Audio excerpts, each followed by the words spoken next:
श्री सद्गुरुदेव महात्मा मंगत राम जी के मुखार बिन से जो सत आज्ञा प्रकट हुई है, जो सत विचार महाराज जी के मुखार बिन से प्रकट हुए हैं, उनमें से एक सत उपदेश अमृत जो कि 4 सितंबर 1953 को महाराज जी ने कृपा की, उस पर हम विचार करेंगे और अपने जीवन का मिलान इससे करने की कोशिश करेंगे। क्योंकि महाराज जी के सत्संग आगे भी बहुत सुने, तो उस पर विचार करेंगे, अपने आप को इसकी कसौटी पर रखकर देखेंगे कि क्या मेरा जीवन महाराज जी की दी हुई हिदायतों के मुताबिक चल रहा है, क्या मैं वैसा बनने की कोशिश कर रहा हूं।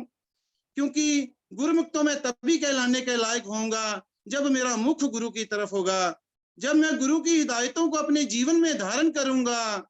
जब तक मैं गुरु की बात को नहीं मानता, तब तक मेरे जीवन में कभी भी शांति, जो मेरी वास्तविक चाहना है, जो मुझे चीज चाहिए, जिसके लिए मैं जन्म जन्मांतर से भटक रहा हूं, वो मेरी इच्छा, वो मेरी तड़प तब तक पूरी नहीं हो सकती जब तक मैं गुरु की हिदायतों को अपने हृदय से नहीं मानूंगा। तभी मैं गुरुमुख कहलाने के लायक हूं, तभी मैं कह सकता हूं कि मैं महात्मा मंगत राम जी का शिष्य बनने के लायक बन चुका हूं। ये सब बात मेरे में तब आएगी जब मैं महाराज जी के उपदेशों को अपने जीवन में धारण करूंगा। तो महाराज जी कहते हैं इस सतुपदेश अमृत में, प्रेमियों, इस संसार में जो जीव शरीर धारण करके आता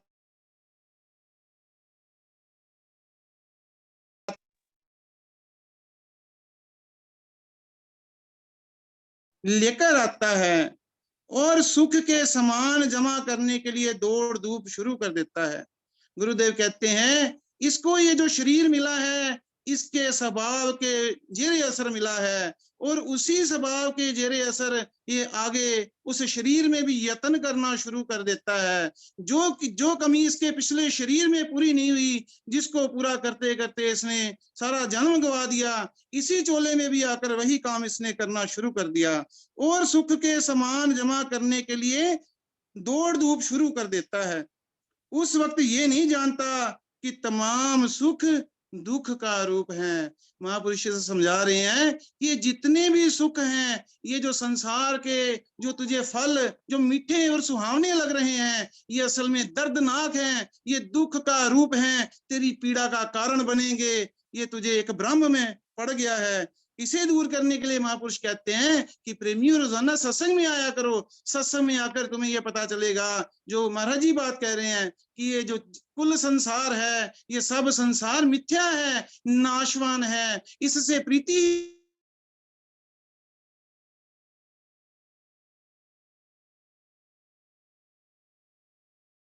सत्संग में जाता है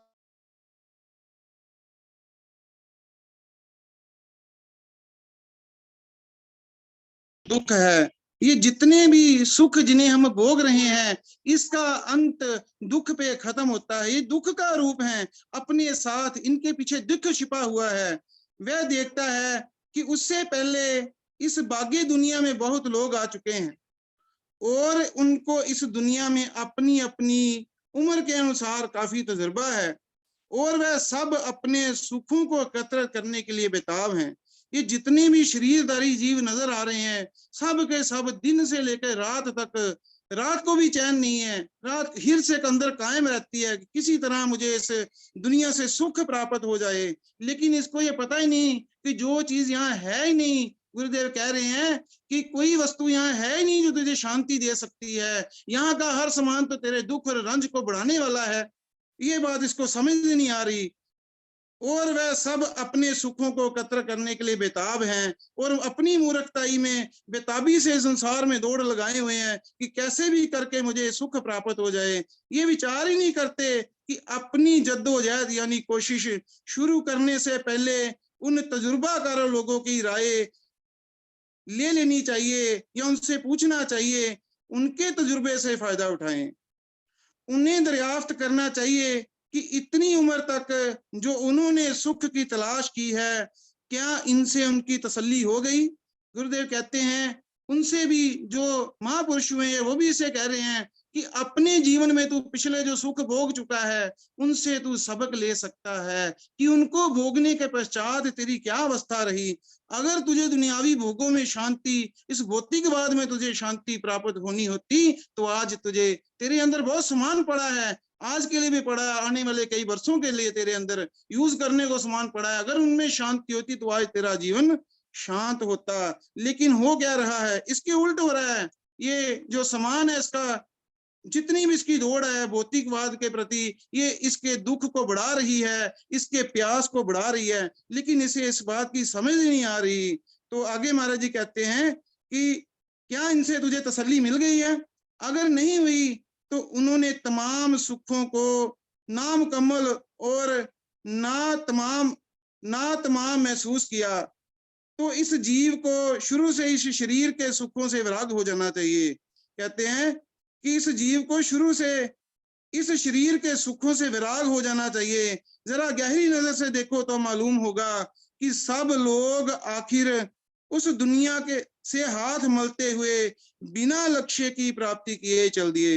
ये महाराज जी हमारा हाल बता रहे हैं कि जिन्होंने इस संसारी सुखों के पीछे दौड़ लगाई वो हाय हाय करते संसार से चले गए, उनका कुछ नहीं बना। कहते हैं कि उनसे तुम सबक लो और अपने जीवन के लक्ष्य को साधो और उसकी प्राप्ति का यत्न करो, यही लाभ इस मानुष चोले का है। ये बात महाराज जी वाणी में भी कहते हैं प्रभु के सिमरन कारणे आया इस संसार। बता रहे हैं कि तेरा जन्म क्यों हुआ है, तुझे मानुष का चोला किस लिए मिला है, ये भोगों को भोगने के लिए नहीं मिला, ये तुझे प्रभु के सिमरन के लिए मिला है। तू जिसका अंश है, जिसका तू अंश, उसमें तुझे मिल जाने के लिए मिला है। कहते प्रभु के सिमरन कारणे आया इस संसार, मंगत जिस प्रभु सेविया तिस चरनी बलिहार। आगे कहते हैं उनकी मुरादी इन दुनियावी जीवों से, इन दुनियावी चीजों से पूरा नहीं हुई। कहती ये जो दुनियावी चीजें हैं, तेरी इच्छा को, जो तेरी इच्छा है कि मुझे वो ठहराव मिल जाए, मुझे वो तसल्ली मिल जाए, वो इन दुनियावी चीजों से नहीं मिल सकती, चाहे जितना मर्जी जोर लगा ले। आगे भी तू यही काम करता रहा, यहाँ भी आकर तू यही काम करना लग गया, अपने जीवन के उद्देश्य से बेमुख हो गया, इसके कारण ही तेरे जीवन में अशांति है।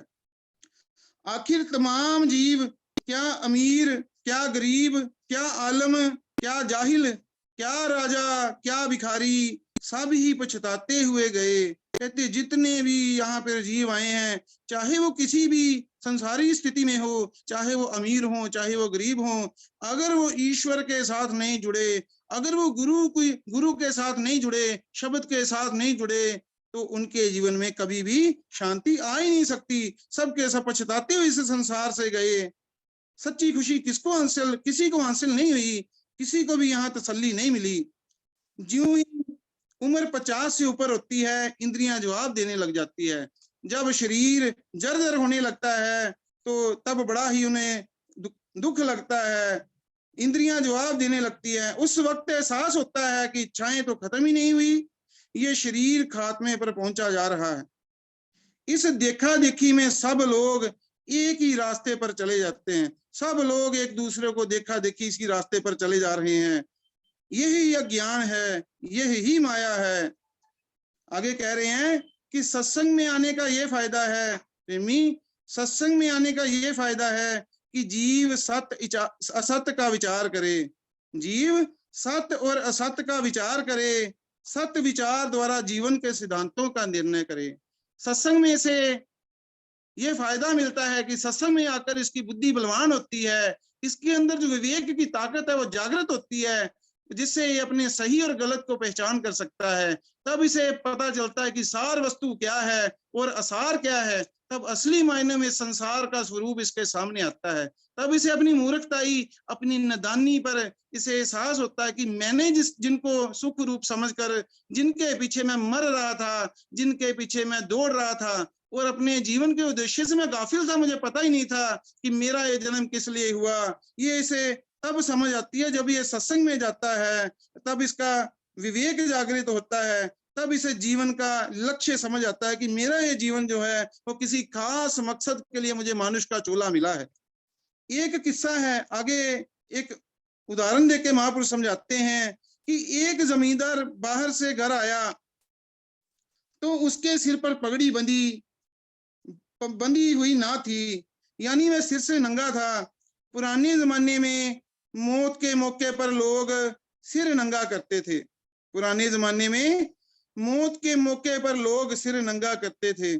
उसकी बहू ने उसे नंगा सिर देखकर रोना शुरू कर दिया कि शायद उनका कोई मर गया है जो नंगे सिर आ रहे हैं। जमींदार ने समझा कि बहू का कोई मर गया। जमींदार ने समझा कि बहू का कोई मर गया है जो नंगे सिर आ रही है, इसलिए वह भी रोने लग गया। पड़ोसी रिश्तेदार भी आकर अफसोस करने लगे। रोने धोने के बाद जब लोग दरियाफ्त कर अफसोस करने लगे कि कौन मर गया है, तो मालूम हुआ कि मरा तो कोई भी नहीं। बस यही हाल इस दुनिया का है कि जो आता है दूसरों की देखा देखी अपना प्रोग्राम बनाता है। पहले लोगों से दरियाफ्त करने की तकलीफ नहीं करता कि ना ही उनके तजुर्बे से फायदा उठाता है। विवेक और विचार के बगैर, गुरुदेव कहते हैं, विवेक और विचार के बगैर अंधाधुंध अपने जीवन में,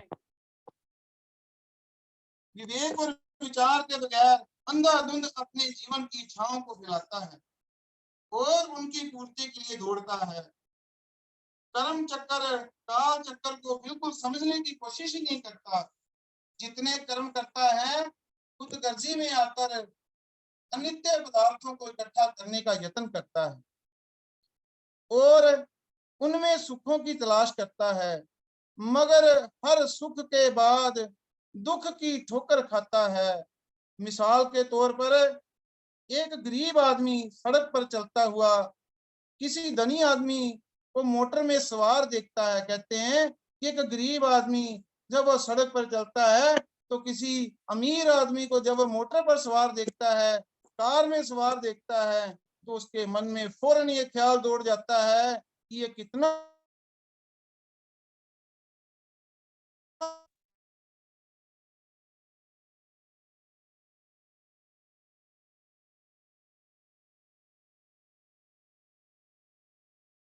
फैसला करने का क्या हक है कि वह धनी को सुखी करार देवे।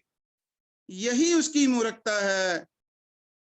इसी अज्ञान के वश वह ख्वाहिश करता है और दिन रात करके मोटरसाइकिल और दिन रात मेहनत करके मोटरसाइकिल हासिल कर ले। जब उसकी इच्छा पूर्ण हो जाती है तब वह ऐसा अनुभव करता है कि उसको मुकम्मल सुख नहीं मिला, क्योंकि और ख्वाहिश उठ खड़ी होती है। ये नियम है इच्छा का कि जैसे ही एक इच्छा पूरी होती है उसके बाद दूसरी इच्छा फौरन जन्म ले लेती है। ये सिलसिला खत्म ही नहीं होता। अगर उसने पहले दरियाफ्त किया होता तो इतनी मुसीबत में गिरफ्तार ही क्यों होता। इसलिए संसार में जो मरा वह देखा देखी मरा। कुछ लोग ऐसे पैदा होते हैं जो शुरू से ही इस संसार के पहलू का विचार करते हैं।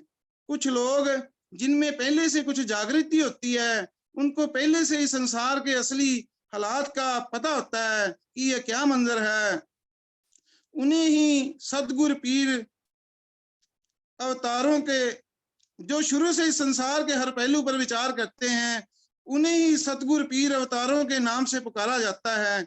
जब वह प्रकृति की हर वस्तु को नश्वर और तब्दील होने वाला देखते हैं और यकीन करते हैं, तो इस तरह विचार करते करते ये शरीर जो हमारा असली संसार है, महाराज जी कह रहे हैं कि जैसा जिसका शरीर है वैसा ही उसका संसार है। असली मायने में वैसे उसको संसार नजर आ रहा है। ये संसार क्षणभंगुर है। निमक निमक जो छिज रहा है, ये मिट्टी की गोली की तरह हर घड़ी ये छिज रहा है, ये कम हो रहा है। ये जीवन रोज ये छिन रहा है हमसे। ये श्वासों की जो डोर है ये दिन प्रतिदिन हमारी घट रही है। इसका हर अंग तब्दील हो रहा है। बचपन से जवानी में से बुढ़ापा, ये इसका जो हर अंग है इसमें तब्दील हो रहा है। ये इसके नाश की तरफ जा रहा है दिन प्रतिदिन। आगे कहते हैं इसके ऊपर बचपन, जवानी बुढ़ापा, सेहत, बीमारी, भूख प्यास वगैरह कई हालातें आती हैं। लिहाजा ये अनित्य वस्तु है। ये जो शरीर है ये हमेशा रहने वाली नहीं है।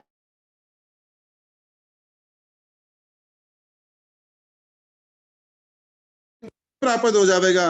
और नित्य क्या है, सदा रहने वाला क्या है, वो केवल और केवल परमात्मा है, जो पहले भी था, आज भी है और हमेशा रहेगा, जो दायम कायम एक रस है।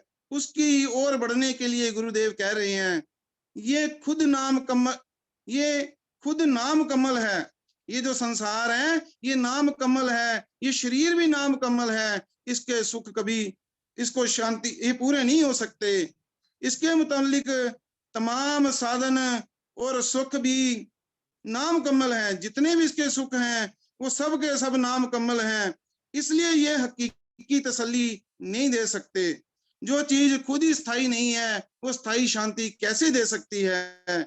इसलिए जिस चीज करके ये शरीर जिंदा है, चैतन्य है, ये महाराज जी कह रहे हैं, जिस आत्म तत्व करके ये मुर्दा जिंदा है, जिसने इस 5 तत्व के शरीर में जान फूंक रखी है, उसकी तलाश करनी चाहिए। यही ज्ञान है। इसके लिए हमें ये मानुष का चोला मिला है और इसी को ही, इसकी खोज करने को ही महापुरुषों ने कहा है कि आत्म तत्व की खोज करना, इसको ही भक्ति कहते हैं। इस विचार से वे अंतर्मुख हो गए और 9 द्वार वाली पुरी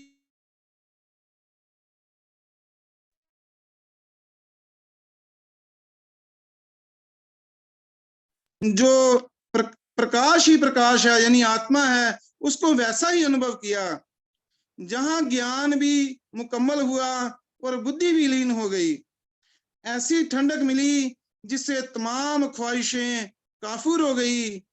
उन्होंने फिर छाती ठोक कर कहा कि हम खुश हैं।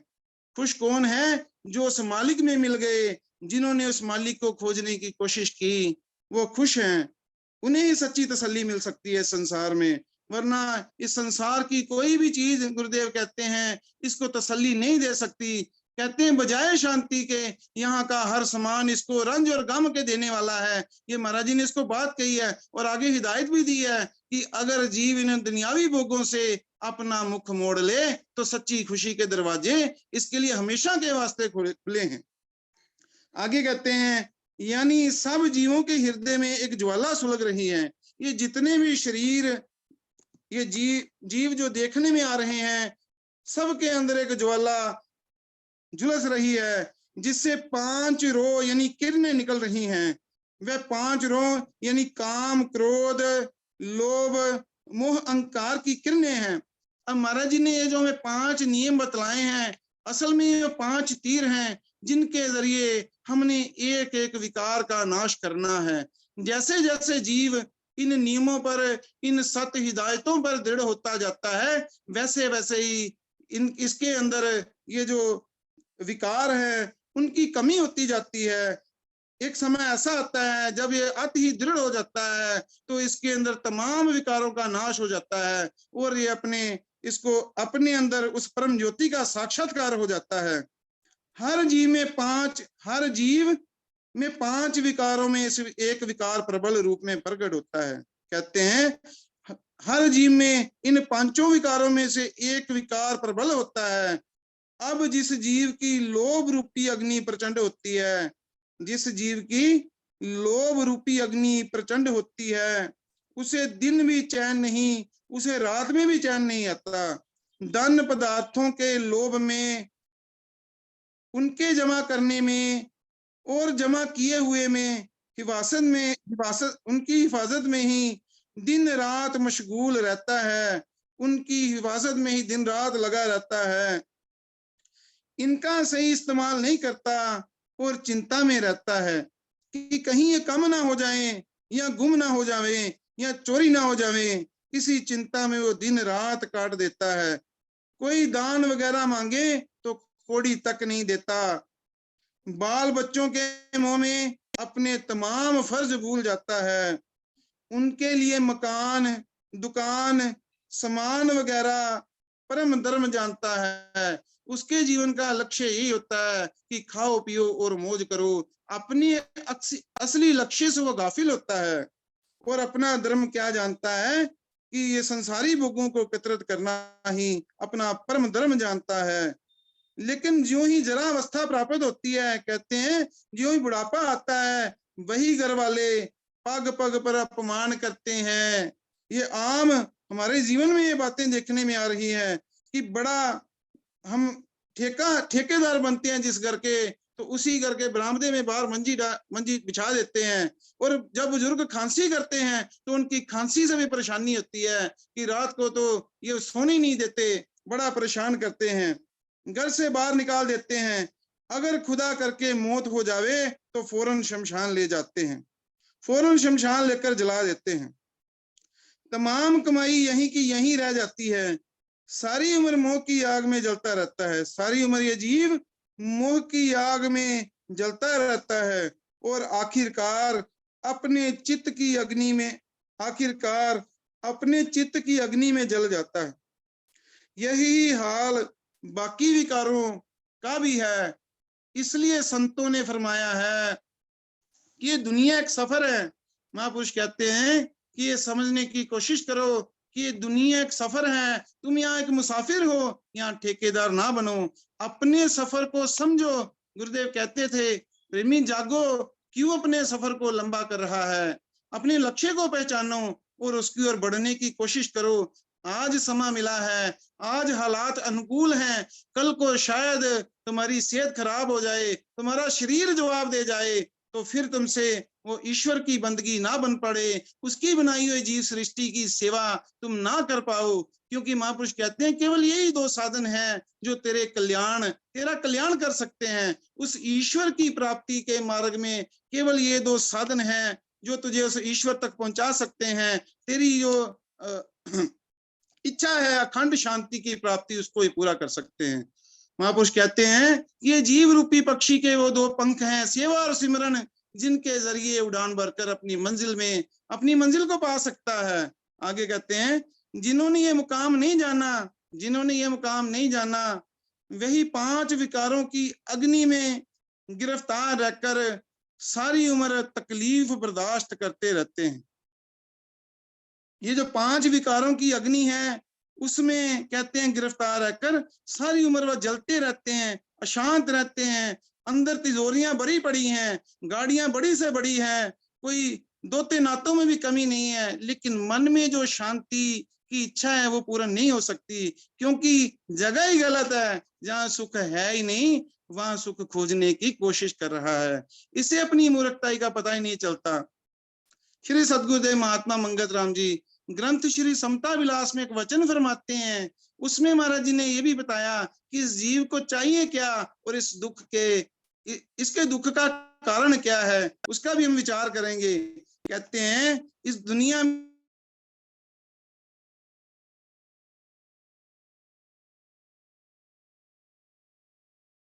जीव शांति की खातिर आया है और हर घड़ी ये शांति की तलाश कर रहा है। आया तो ये शांति की खातिर है, दिन से लेकर रात तक, रात से दिन तक ये शांति की तलाशी संसार में अपने हिसाब से कर रहा है, मगर अज्ञानवश अपनी इंद्रियों का गुलाम होकर के बजाय शांति के अति संकट को प्राप्त होता है। महाराज जी कह रहे हैं आया तो तू शांति की खातिर है, लेकिन तेरी मूर्खताई तेरे दुख का कारण बन जाता है। इसकी मूर्खताई क्या है? ये इंद्रियों के भोगों में शांति चाह रहा है, इसके अंदर ये भाव है कि मैं जितनी ज्यादा इस संसार के लवाजमात को इकट्ठे कर लूंगा मेरा जीवन शांत हो जाएगा, मुझे जीवन में शांति प्राप्त हो जाएगी। तो यही इसका लेखा है। आगे कहते हैं जिन्होंने इसे सफर जाना वह सच्चे ज्ञानी और संत हैं। कहते हैं गुरुमुख कौन है? जिन्होंने असली मायने में इस संसार के जो सही इस मंजर को समझा वही ज्ञानी है। वे यहाँ किसी चीज से दिल नहीं लगाते, वो तो इस संसार में ऐसे विचरते हैं महाराज जी कहते हैं संसार में ऐसे विचरना चाहिए जैसा कि किसी बाग में सैर करने को जाया जाता है, तो वहां लगाव किसी चीज से नहीं किया जाता।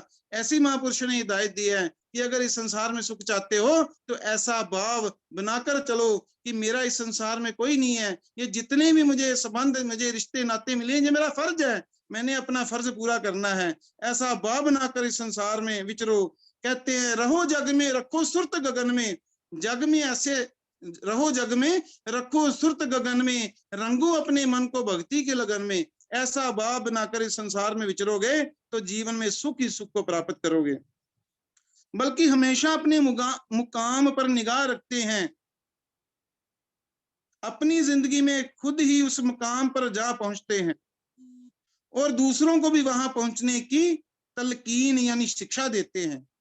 चाहिए तो ये था कि जीव इस भेद को समझते, कहते हैं चाहिए तो ये था कि जीव इस भेद को समझते और विचार द्वारा निर्णय करते कि सत्य क्या है। कहते विचार करते, इस भेद को समझते कि सत्य क्या है और असत्य क्या है। सादा जिंदगी, सादा खुराक, सादा पोशाक, सत्य विचार और सत्य प्रयत्न धारण करते। गुरुदेव कहते हैं कि ये सब इसको धारण करना चाहिए। फैशन प्रस्ती, ये जो ऊपर महाराज जी ने कहा है कि सादा जिंदगी, सादा खुराक, सादा पोशाक, सत्य विचार और सत्य प्रयत्न को धारण करते फैशन प्रस्ती नुमाइशी जिंदगी से परहेज किया जाता। महाराज ने ये भी बता दिया कि क्या इसको धारना है और किससे इसको परहेज करना है। निष्काम रूप से दूसरों की सेवा में अपना जीवन अर्पण किया जाना चाहिए। अपनी अजीज से अजीज वस्तु पर की सेवा में लगाई जाती। कहते हैं जो चीज तुझे बहुत पसंद है उसको दूसरों की सेवा में भेंट कर दो। इसी तरह बुद्धि को शुद्ध करते हुए पवित्र जीवन को जो अपनाते और अपने आप को ईश्वर परायण, ताकि अपने आप को ईश्वर परायण करते ताकि दुनिया का सफर खत्म होता और असली मुकाम या हकीकी खुशी हासिल होती। तो ये महाराज जी का जो सत्य उपदेश है जो महाराज जी ने हमें बताया है। आगे महाराज जी कहते हैं प्रेमी, अंत में महाराज जी का जो विचार है ग्रंथ श्री समता विलास में महाराज जी ने कहा है, प्रेमी ज्यादा ज्ञान ध्यान को छोड़कर महाराज जी ने फिर उन्हीं नियमों पर इस जीव को जो बुनियादी नियम है उस पर महाराज जी ने आके उसको रख दिया कि इन 5 नियमों को धारण करने की कोशिश करो। कहते हैं इन्हीं में सब कुछ आ जाता है। जो भी पीर पैगंबर ओलिया जो भी आज सिद्ध बलि अवतार हुए हैं सबके सब इन नियमों को धारण करने से ही अपने असल मकसद को पहुंचे हैं। तो महाराज जी के चरणों में प्रार्थना है कि वो अपना सत्य विश्वास बख्शे ताकि हम उनकी जो हिदायतें हैं उनको पढ़कर अपने जीवन में सुधार कर सकें और इस मार्ग पर आगे बढ़ सकें।